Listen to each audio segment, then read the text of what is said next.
আমার নাম মেজবা। মেজবানি আমার খুব প্রিয় খাবার। আজ যে বিয়েটা হচ্ছে এটা আমার কোনো বন্ধুর বিয়ে না, কোনো বান্ধবীর বিয়েও না। বিয়েটা আমার প্রেমিকার। প্রেমিকা প্রাক্তন হবার আগেই অন্যজনের বউ হয়ে যাচ্ছে। আফসোস, আমি কারো কিছুই হতে পারলাম না। কি রেখা? হয়তো তোমরা ছোটবেলা থেকে চিন্তাত, আমি না হয় তোমাদের কথা ভেবে চক্ষু লজ্জায় কিছু বলতে পারিনি। তোমরা ফ্যামিলির সাথে একটু কথা বলতে। এখন এসব বলে লাভ কি? মেয়েটার তো বিয়ে হয়ে গেছে, যা হওয়ার তো হয়েছে। না মা, যা হওয়ার তা হয় নাই। গতকাল রাত থেকে আমার ভিতরে না জ্বালা পোড়া শুরু হয়েছে। এটা তো শেষ হচ্ছে না, কিভাবে শেষ করবো বলো তুমি আমাকে? কোনো আয় রোজগার নেই, কোনো উপার্জন নাই, চাকরি বাকি নেই, তার পক্ষে এসব কথা মানায় না। তার উচিত চুপচাপ ঘরে বসে থাকা। সে কালকে কি খাবে, আদৌ খেতে পাবে কিনা, এই সমস্ত চিন্তা ভাবনা করো। শোনো, আসার সময় বাজারটা করে আস। হ্যাঁ সেই তো, আমি তো একাই আছি বাজার করার জন্য, আর তো কেউ নাই। আমি বাজার করবো, সবাই মিলে শুধু খাবে। করবো, চিন্তা করো না, করবো।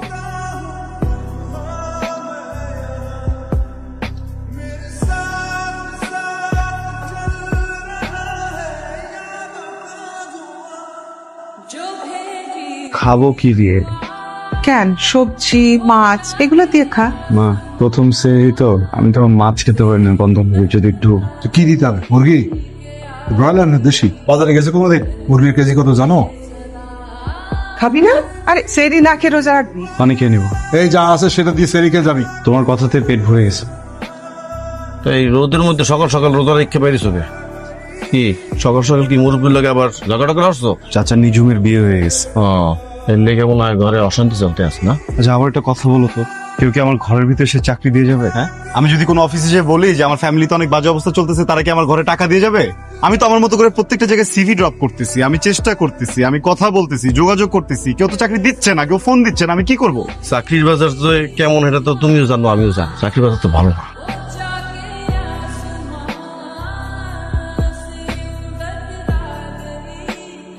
বাড়িওয়ালা আসছিল, অনেক চিল্লাচিল্লি করছে।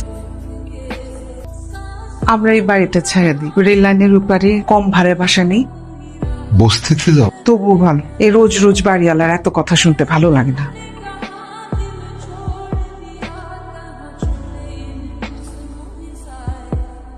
আবার ওয়ার্ডরোব নিয়ে বয়ে যেতেছে। ও ড্রপটা পুরনো হয়ে গেছে তো, তাই ওই বিক্রি করে দিলাম, মানে নতুন একটা কিনবো তাই। আসসালামু আলাইকুম। ওয়ালাইকুম আসসালাম।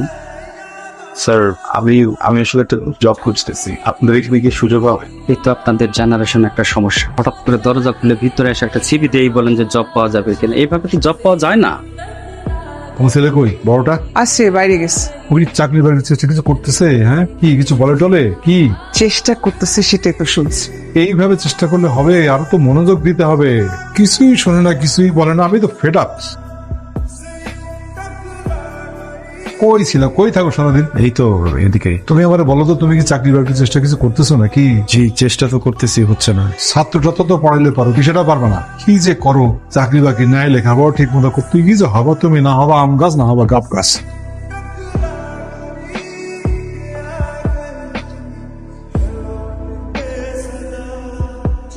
এই মেজবা, মেজবা না? জামাইল্লা মানে ফেলটুস জামাইল্লা। বন্ধু, কেমন আছিস তুই? আমি কিন্তু বিন্দাস ভালো আছি। শোন, ক্লাসে ফেলটুস আসছিলাম ঠিক আছে, বাস্তব জীবনে কিন্তু সেটেল মামা, লাইফ সেটেল মামা। Very good. হাই। জামাল যখন বলছে তখন তো একটা ব্যবস্থা করাই লাগে, কিন্তু আপনার যে কোয়ালিফিকেশন, আপনি কি থাকবেন? স্যার, আমি থাকবো। আচ্ছা ঠিক আছে, কালকে থেকে লেগে পড়েন। স্যালারি কিন্তু 10,500। বাবা, তুমি মিষ্টি খা। একটু হয় নাকি?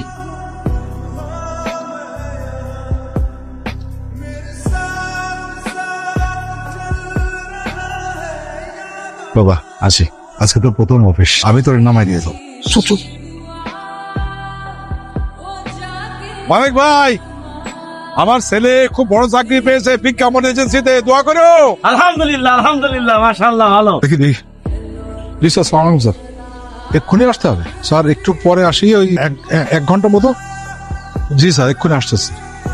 ওই আমার অফিস থেকে ফোন, আগে কিছু জানায় না। ও, যাও না তুমি তাহলে, ইয়া করো, দেরি করো না, তাড়াতাড়ি করে চলে যাও, আমি আমার মতো চলে যাচ্ছি।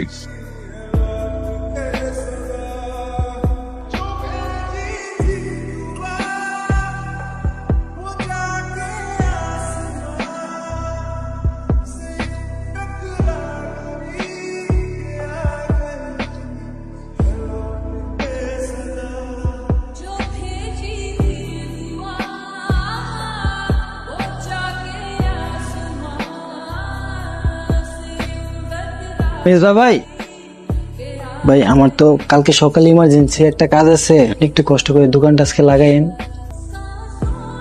বল, চাকরি কেমন চলতেছে? ভালো। বাহ, তুমি চাকরি করাতে আমি খুব খুশি হয়েছি। আমার মনে হয় তুমি এখন থেকে সংসারের দায়িত্ব নিতে পারবা। ইনশাল্লাহ বাবা। আমি একটা ডিসিশন নিচ্ছি, আমি আর চাকরি করবো না, চাকরিটা আমি ছেড়ে দিয়েছি। চাকরি ছেড়ে দিছো মানে? মানে কি, চাকরি করতে ভালো লাগতেছে না, ব্যাস অনেকদিন তো করলাম। আমি এখন থেকে রাত্রেবেলা মসজিদে থাকবো, একটু আল্লাহ কথার নাম নেবো, ইবাদত বন্দেগী করবো। তুমি কি বলতেছো? তোমার কথা আমি কিছু বুঝতেছি না। তুমি খাও না, এতে কিছু বোঝার তো দরকার নেই। বললাম তো একটু কষ্ট হবে, মেজবা চাকরি করতেছে, দায়িত্ব নিলে ব্যাস। গতকালকে সবার শেষে কে গেছে? স্যার আমি। তুমি কি যাওয়ার সময় সবকিছু ঠিকঠাক মতন দেখে গেছিলা? জি। গতকালকে আমাদের শোরুম থেকে প্রায় 30টার মতন টি শার্ট চুরি হয়েছে, প্রায় 1030 মতন মাল। মেজবা, তোমার আপাতত কাজ করার দরকার নেই, তুমি স্টোরে যাও।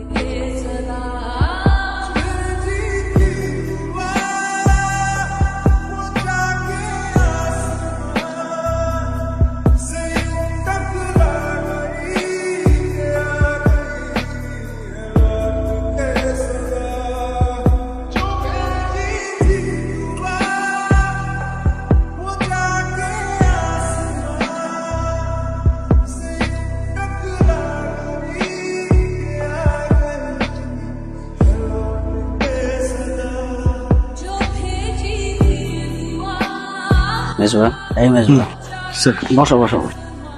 ঈদ মোবারক। ভোর হয়ে গেছে তো, সবাই কাজ টাজ করে চলে গেছে, তুমি কাজ করতে করতে ঘুমায় গেলা, ভাবলাম 2 ঘন্টা রেস্ট নাও।